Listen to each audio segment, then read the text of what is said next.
सबको नमस्कार।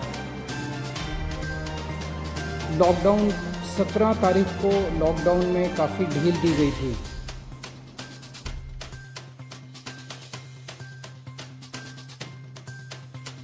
एक हफ्ता हो गया। आज एक हफ्ते के बाद मैं ये कह सकता हूँ कि स्थिति नियंत्रण में है और कोई भी घबराने वाली बात नहीं है। जब लॉकडाउन में ढील दी गई थी, हमें ये उम्मीद थी कि थोड़े से केसेस में बढ़ोतरी होगी। लॉकडाउन में ढील देने के बाद थोड़ी बढ़ोतरी हुई है, लेकिन चिंता की कोई बात नहीं है। मुझे चिंता तब होगी जब दो बातें अगर होंगी। एक तो ये कि अगर मौत का आंकड़ा बहुत तेज़ी से अगर बढ़ने लगेगा, जैसा मैं बार बार कहता रहा कि हमें कोरोना अभी कोई आज या कल में जाने वाला नहीं है। कोरोना तो रहेगा। अब अगर कोरोना होता रहे और लोग ठीक हो के अपने घर जाते रहें तो चिंता करने का कोई विषय नहीं है। तो एक तो ये कि मौत नहीं होनी चाहिए ज़्यादा। मौत के आंकड़े को हम कोशिश करके सबको बचा सकें, सब मौत के आंकड़े को कम से कम रख सकें। और दूसरा ये कि जो केसेस हो रहे हैं वो इतने गंभीर केस ना हो कि हमारा अस्पतालों का पूरा सिस्टम बैठ जाए, कोलैप्स कर जाए। अगर हमारे अस्पताल इतने मरीज आने लग गए कि हमारा अस्पताल बैठ जाएंगे, हमारे मान लीजिए बेड्स नहीं मिलेंगे, वेंटिलेटर नहीं मिलेंगे, ऑक्सीजन नहीं मिलेगी, अगर ऐसी स्थिति हो जाएगी तब चिंता का विषय होगा। कल तक दिल्ली में 13,418 केस थे टोटल। अभी तक पॉजिटिव केस 13,418 आए। इनमें से 6,540 ठीक हो गए और 6,617 अभी बीमार हैं। तो लगभग जितने ठीक हुए उतने ही बीमार हैं। लगभग 6,500 ठीक हो गए, 6,500 अभी बीमार हैं। मोटा मोटा 261 लोगों की मौत हो गई। आपके सामने मैं रखना चाहता हूं कि आज दिल्ली में अपने अस्पतालों का क्या स्टेटस है। जो कोरोना के अस्पताल हैं, कोरोना के जो सरकारी अस्पताल हैं, उनमें 3,829 बेड हैं टोटल। सरकारी अस्पतालों में 3,829 बेड हैं, जिनमें 3,164 बेड्स में ऑक्सीजन अवेलेबल है। मैं बार बार ऑक्सीजन इसलिए बोल रहा हूँ क्योंकि कोरोना की कोई दवाई नहीं है।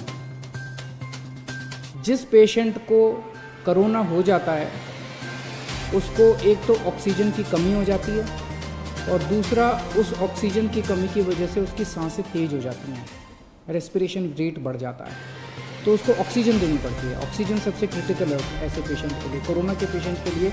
जो सीवियर पेशेंट होते हैं कोरोना के, जो मामूली सिम्टम्स होते हैं उनको नहीं, जो सीवियर पेशेंट होते हैं कोरोना के, उनको ऑक्सीजन देने की ज़रूरत पड़ती है। 3,829 बेड सरकारी सिस्टम में हैं, उनमें से 3,164 बेड्स पे ऑक्सीजन है। 3,829 में से केवल 1,478 बेड अभी ऑक्यूपाइड हैं। मोटे मोटे तौर पे अगर मैं कहूँ तो 4,000 बेड हैं, जिसमें से 1,500 बेड्स ऑक्यूपाइड हैं।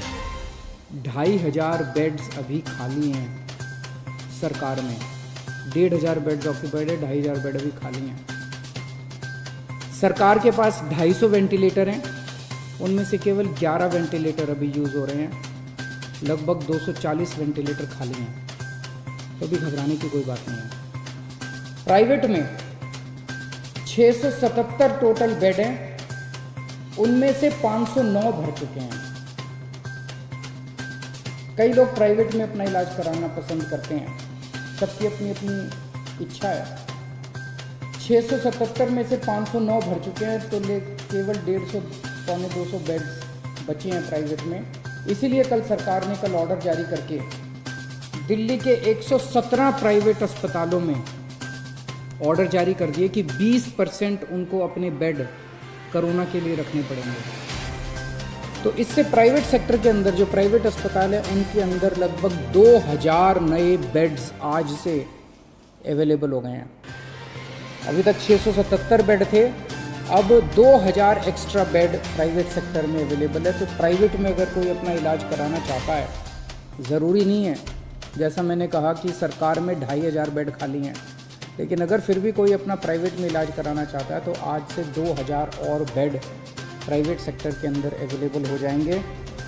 आज प्राइवेट सेक्टर के अंदर 72 वेंटिलेटर अवेलेबल हैं, जिसमें से केवल 15 वेंटिलेटर यूज़ हो रहे हैं। तो मोटे मोटे तौर पे आज की डेट में प्राइवेट और सरकार मिला के 4500 बेड्स हैं, जिसमें से लगभग 2000 बेड्स इस्तेमाल हो रहे हैं, 2500 बेड्स अभी भी खाली हैं। आपकी जानकारी के लिए बता दूं कि मोस्टली केस जो कोरोना के अभी आ रहे हैं वो माइल्ड हैं, थोड़ा सा बुखार है, थोड़ी सी खांसी है, या कईयों को तो कुछ भी नहीं है, पता ही नहीं चलता उनको कि कोरोना है। वो तो टेस्ट करा तो पता चला कि कोरोना है, कोई सिम्टम नहीं है। अधिकतर केस ऐसे आ रहे हैं जिनको फिर अस्पताल में एडमिट करने की ज़रूरत नहीं होती, उनको हम घर पे ही रखते हैं। और मेरी एक टीम है जो डेली उन लोगों से घर पे बातचीत करती रहती है, उनके परिवार के लोगों से बातचीत करती रहती है, उनको सलाह देती रहती है। ये नज़र रखते रहते हैं हम लोग कि कहीं अगर वो बढ़ गया उनका कोरोना तो उनको फिर अस्पताल में शिफ्ट कर देंगे। जैसे आज दिल्ली के अंदर 3314 लोगों का घर पे इलाज चल रहा है, लगभग 2000 लोगों का अस्पताल में इलाज चल रहा है और 3314 लोगों का घर पे इलाज चल रहा है। जैसे मैंने बताया कि हमने प्राइवेट में कल ऑर्डर कर दिए 117 अस्पतालों के अंदर अब 20% कैपेसिटी उनकी 20% बेड कोरोना के लिए होंगे। इसी तरह से अगले 3-4 दिन के अंदर हम जीटीबी हॉस्पिटल को तैयार कर रहे हैं। जीटीबी हॉस्पिटल के 1500 बेड्स सबको ऑक्सीजन बेड्स बना रहे हैं और जीटीबी हॉस्पिटल के 1500 और बेड्स हमारे कोरोना के लिए तैयार हो जाएंगे। तो मैंने बताया आपको कि लगभग 4000 बेड आज सरकार में ऑलरेडी कोरोना के हैं, 1500 और हो जाएंगे तो 5500 बेड सरकार में पूरी तरह से कोरोना के लिए डेडिकेट हो जाएंगे। और कल ही हम लोगों ने ऑर्डर दिया है और लगभग 2000 और बेड्स को ऑक्सीजन बेड्स कन्वर्ट करने के लिए। तो एक तरह से हमारी पूरी तैयारी है कि अगर कोरोना के गंभीर पेशेंट्स में अचानक उछाल आता है तो हम तैयार हैं। आज से एक हफ्ता पहले जब लॉकडाउन में ढील दी गई थी तब क्या स्थिति थी और आज क्या स्थिति है। 17 तारीख को लॉकडाउन में ढील दी गई थी। उस दिन टोटल पेशेंट दिल्ली में पॉजिटिव 9755 थे, आज 13418 हैं। एक हफ्ते के अंदर लगभग 3500 पेशेंट्स बढ़ गए। इसी के साथ साथ एक हफ्ते के अंदर 2500 लोग ठीक होकर घर चले गए। 3500 बढ़ गए और 2500 ठीक हो गए। तो जैसे मैंने बताया कि लोग ठीक भी साथ साथ होते जा रहे हैं, बीमार हो रहे हैं लेकिन ठीक भी साथ साथ होते जा रहे हैं। लेकिन इसकी इंटरेस्टिंग चीज़ है 3500 पेशेंट्स पिछले एक हफ्ते में नए पेशेंट्स आए, लेकिन अस्पतालों के अंदर 1750 बेड भरे हुए थे। 1750 पेशेंट 17 तारीख को अस्पतालों में थे, आज 2000 है। 250 बेड केवल भरे हैं। तो केवल 250 नए पेशेंट अस्पतालों के अंदर आए। अस्पतालों में भी ठीक हो रहे हैं और नहीं आ रहे हैं, ठीक हो रहे हैं और नहीं आ रहे हैं। केवल 250 नए बेड अस्पतालों के अंदर भरे हैं। अभी 2 दिन पहले मुझे पता चला कि एक प्राइवेट हॉस्पिटल ने, एक मरीज गया प्राइवेट हॉस्पिटल में और उस मरीज को सांस की तकलीफ़ हो रही थी। 2 दिन बाद उसका अस्पताल ने टेस्ट कराया, उसके 1-2 दिन बाद रिज़ल्ट आया और रिज़ल्ट पॉजिटिव आया। और पॉजिटिव रिज़ल्ट आने के बाद अस्पताल ने कहा कि आप तो कोविड पेशेंट है, हम आपका इलाज नहीं करेंगे, अब आप अपना बेड ढूंढ लीजिए। पेशेंट अपना बेड कैसे ढूंढेगा? पेशेंट कहाँ जाएगा? कोई भी अस्पताल इस तरह से किसी भी पेशेंट को बाहर नहीं निकाल सकता। हमने उस अस्पताल को शो कॉज नोटिस जारी किया है, प्राइवेट अस्पताल को, कि आपका लाइसेंस रद्द क्यों ना किया जाए। अगर किसी भी अस्पताल के अंदर कोई भी पेशेंट आता और वो कोविड निकल आता है, उस अस्पताल की जिम्मेदारी है कि वो उसको अपनी एम्बुलेंस में बिठा के किसी या तो प्राइवेट या गवर्नमेंट हॉस्पिटल के अंदर उसको कोविड बेड दिलवाएगा। आप किसी भी पेशेंट को इस तरह से अपने हाल के ऊपर नहीं छोड़ सकते। एक जो मेरे सामने पता चला कि जो लोगों को तकलीफ़ कई बार आती है, जैसे मैंने अभी बताया, हमारे पास सरकार में अभी 2500 बेड खाली पड़े हैं और अब 2000 प्राइवेट सेक्टर में भी बेड खाली होंगे।